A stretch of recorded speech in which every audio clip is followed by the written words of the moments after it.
কারি টাকা দিয়ে আমার স্বামীরে ছাড়াইয়ে আনমু, এইটা কোনো কথা হইল? এইলে আইনের থ্রেট দেওয়া হইল না? বাংলাদেশের শীর্ষ সন্ত্রাসী চট্টগ্রামের ছোট সাজ্জাতের স্ত্রী তিনি লাইভে এসে বললেন যে কারি টাকা দিয়ে আমার স্বামীরে ছাড়াইয়ের মুখ। কে কি বললো তাতে কিছু আসে যায় না, মন খারাপের কিছু নেই, কান্নাকাটির কিছু নেই। ওরে সাহস! এ সাহস আইলে কুমির দিয়া।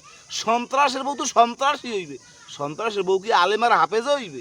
আমরা কি কর রোজার মাসে না আছে পর্দা, না আছে কোনো ইমান আমল, না আছে কোনো নিজের মধ্যে কোনো ব্যক্তিত্ব। সে করলো কি, চুল করে এলোমেলো করে দিয়ে ঠোঁটের লিপস্টিক দিয়ে, হ্যাঁ আইবুরু টুইবুরু দিয়ে হেইবার লাইভে এসে কইলো যে আমার স্বামীর কারি টাকা দিয়ে ছাড়াই আনবো। তা আইনের কি তোয়াক্কা করলো না? কারণ কি, এইটা যদি কোনো সরকার দল ক্ষমতায় থাকতো, হোক সে আওয়ামী লীগ, হোক সে বিএনপি, হোক সে জামাতে ইসলাম, হোক সে ইসলামী আন্দোলন, হোক সে হেফাজত, হোক সে খেলাফত আন্দোলন, যে আন্দোলনই হোক, তখন এসে একটা দলের প্রভাবে সে কি কথা বলতে পারতো? তা আমরা কোন দেশে বসবাস করি ভাই? আইনকে শ্রদ্ধা করে না, আইনকে সম্মান করে না, সে কি কোনো এই দেশের নাগরিক হইতে পারে? আমার মনটাই তো কয় না। তো এত সাহস, এত ক্ষমতা, এত প্রভাব আসলো কোথ দিয়ে? আর কারিগরি টাকা কই দিয়ে পাইল? সেই বিষয়টা তো আগে হইবে। তা আমি মনে করি যে খুনি সাজ্জাদ বা সন্ত্রাসী সাজ্জাদের চেয়ে প্রথম রাউন্ডের বিচার করতে এখানে করতে পারেন এই সাজ্জাদের বউরে। কারণ করতে পারেন এই যে সাহস, ইনি কোথায় দিয়ে পাইল?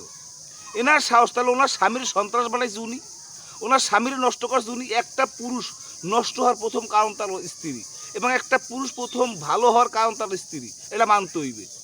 তো এই জঘন্যতম সাহস এবং জঘন্যতম কথার জন্য আমরা ধিক্কার জানাই, এ বাংলার জনগণ ধিক্কার জানাই। আমি মনে করি আমার দিক থেকে আমি ধিক্কার জানাই। এরকমের প্রভাবশালী ব্যক্তিত্ব এই জগতে এখনো কোনো পুত্রবধূ আছে কিনা আমার সন্দেহ তালিকায় আছে। আমার সন্দেহ তালিকা কি, এইটা আইন প্রশাসন লেভেলের তালিকায় আমার মনে হয় যে নাই।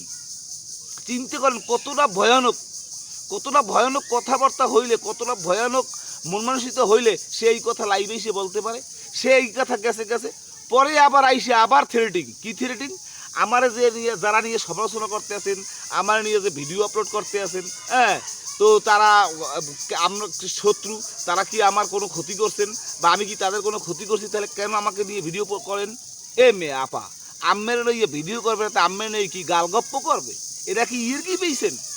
আম্মের স্বামী এই বাংলাদেশের শীর্ষ সন্ত্রাসীর মধ্যে নাম্বার তালিকায় আছে, কারণ এটা সন্ত্রাসীর নাম্বারিং নাই। যা আল্লাহ হ্যাঁ আগের আমলে সরকারে হতাইয়ে দিয়েছে। তো এখন কি হইল? এখন আম্মে যে ধরনের কথাবার্তা পোস্ট করেন, যে ধরনের লাইভে এসে কথা বলেন, এটা তো গ্রহণযোগ্য না।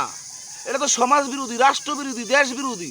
তা আম্মের এই ধরনের কথা কই দিয়ে পাইছেন? এত বড় সাহস, এত বড় ক্ষমতা, এত কারিগরি টাকা আম্মের কোথায় দিয়ে আসলো? তাহলে আমিও তো সন্ত্রাসী করেন, আমার মনটা কী করে? আমার মন না, আপনাদের মন কি বলে গাইজ? আপনারা বলেন যে আসলে এই যে শীর্ষ সন্ত্রাসী ছোট সাজ্জাদের ওয়াইফ যে লাইভটা করে যে কথাটা বললো, তার আসলে মূল হোতা কি? অবশ্যই মূল হোতা আছে, বড় ধরনের হোতা আছে।